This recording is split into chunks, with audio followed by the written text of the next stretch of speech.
আজকে অনেক ঝলমলে রোদ। এই কয়েকদিন টানা একটানা বৃষ্টি।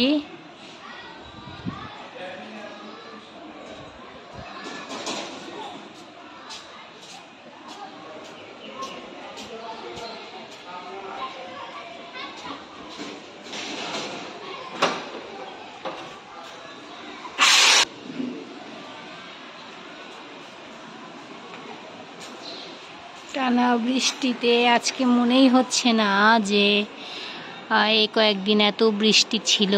কি পরিমাণ যে রোদ, সকাল থেকেই রোদ, একদম ঝলমলে রোদ, আর প্রচণ্ড গরম।